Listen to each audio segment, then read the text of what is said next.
So welcome back again to the second half of the arts. Today we want to look at the power of socialization in the performing arts. And why the performing arts is because the performing arts are the most common form of socializing in the workplace for dementia patients and even other institutions, whether it's in a private nursing home, independent nursing home, a long-term or skilled nursing facility. The power of the performing arts is one of the best means and forms of socializing. What happens is that it allows you to free up yourself, free up your mentality. It enables you to communicate more effectively. It enables you to dance. It enables you to have long-term memories reactivated.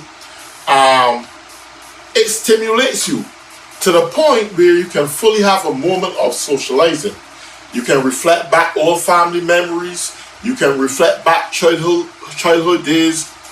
These are moments that are deeply inspired by the performing arts. But what is really the performing arts in details? So let's look at the first portion, dancing. Now normally in the dementia world or in nursing homes, if the person is somewhat in a wheelchair, semi-paralyzed, or their motor skills are not active enough to get up and dance, at least it enables them to move and work their bodies in the chair. Everyone needs exercises because we don't see it from the standpoint that when a person is moving his shoulders and dancing in the chair, that they are stimulating their body structure. They're allowing the blood to flow. It's aerobic exercises in one way or the other, however you look at it. They may not be able to get up and stand firm, erect, just like you and I, but the point is they are being stimulated. Physically stimulation, physical exercises. But hey, we go a little bit deeper. It's mental stimulation also comes about, where you're mentally activated to even sing, clap, shout, dance. That's one aspect of it. But what about the emotions? A lot of folks don't understand that in the performing arts, you are emotionally stirred. Even farther than just physically, emotionally stirred. I see people where they hear an old love song or a piece of classical or opera, and tears flow from their eyes. And you can see the joy and the experience that they are actually going through in those moments. And not just those who are shut in nursing homes. This happens at all levels of society, all genders, all people that goes to the opera, the classicals, or the parties, or the dance houses. As they move, emotionally they come alive, and sometimes emotionally do a lot of relieving stress. If you got positive emotions and you're crying and you're smiling and you're enjoying, for those moments, you are eliminating a buildup of stress that had been burdening you down for a long period of time. And stress, we all know that stress is the number one killer. So if we can invite the performing arts as a part of our daily activities, you don't have to do it a whole hour, maybe a half-hour moment or session for the residents or patients. It goes a long way. And if you can't do it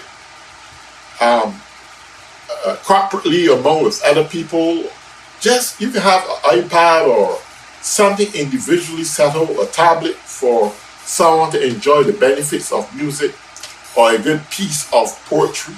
And just remember that the performing arts doesn't necessarily mean it has to be music, but it can be a piece of good poetry, a good piece of storytelling, a good song, someone dancing. The performing arts is expansive. It's the ability to touch people's psyche in a whole lot of new directions and dimensions. So the performing arts should be a welcoming piece added to your monthly calendar and should be done at least on a weekly basis. I'm not saying you should do it every day, but at least a weekly basis, some form of performing arts should be a part of the lives of residents and patients. And next part is of the performing arts is like storytelling. People in the 21st century don't really like much about stories, but we must understand the older folk who are in the 60s, 70s, and 80s, storytelling was a part of their lives. They used to go to the opera houses. They like to hear the artists of comedians talk shows, and storytelling. Talk shows are storytelling. The people who perform at Apollo's and those comedians are storytellers. It doesn't matter whether you're telling truth or telling lies. Storytelling is designed to bring laughter, a sense of humor to the residents, the patients, and people at large, not just those who are in the nursing homes or the psychiatric hospitals or wherever they are.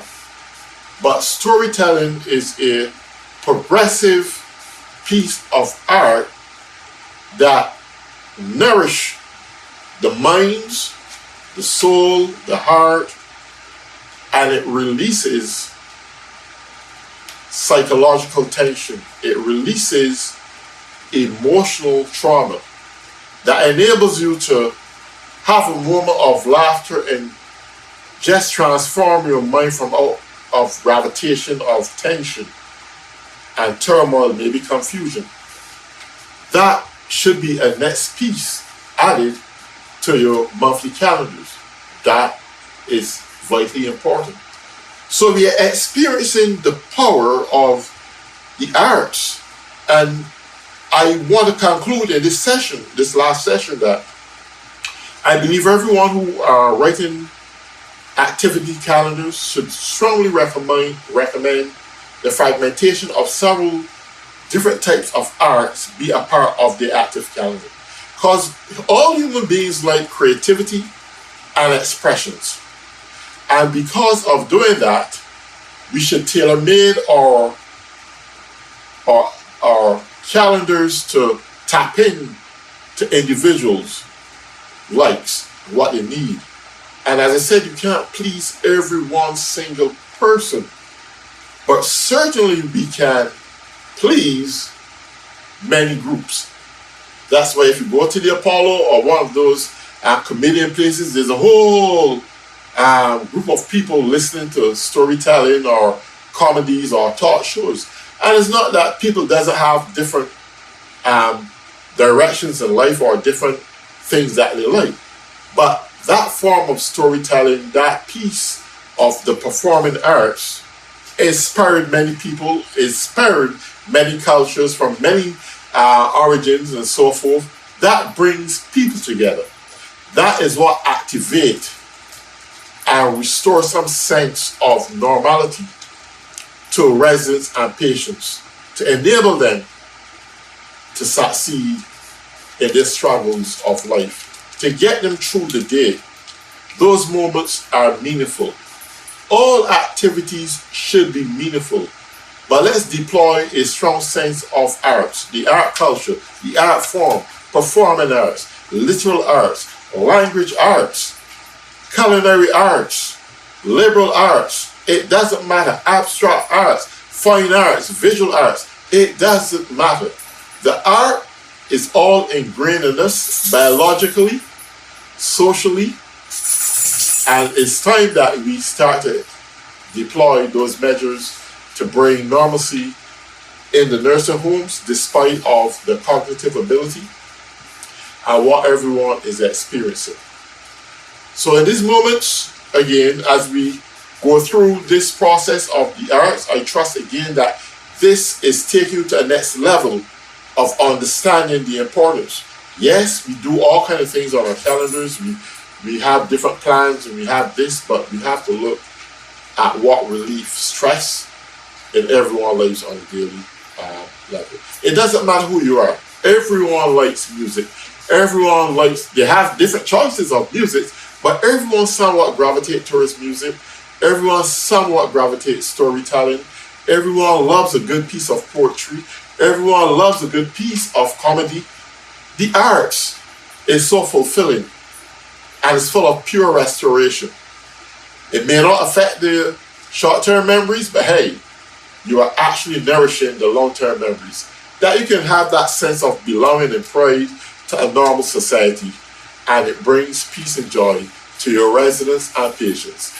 Well, until then, you have a great day, and I look forward to speaking to you one more time on probably chapter 13 of Living in the Dementia World.